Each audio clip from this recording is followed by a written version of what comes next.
రైతులు వరి ధాన్యం కొనుగోలు కేంద్రాలను సద్వినియోగం చేసుకోవాలి. మండల వ్యవసాయ అధికారి కిరణ్మయి.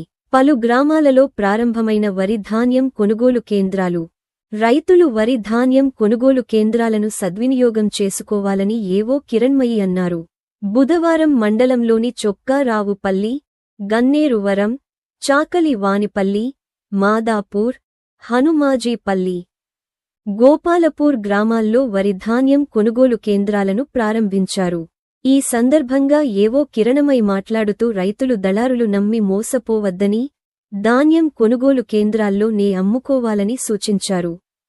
ఈ కార్యక్రమంలో మండల కాంగ్రెస్ అధ్యక్షుడు Musuku Upender Reddy, market committee director Matangi Anil, Nalla Chandrareddy, sarpanch రంగనవేణి లచ్చి-నర్సు, Congress నాయకులు చింతల శ్రీధర్ రెడ్డి, బొడ్డు సునీల్, బుర్ర తిరుపతి గౌడ్, బుర్ర మల్లేష్ గౌడ్, బూర వెంకటేశ్వర్లు, నందికొండ తిరుపతిరెడ్డి, న్యాత జీవన్, వివిధ గ్రామ సర్పంచులు తదితరులు పాల్గొన్నారు.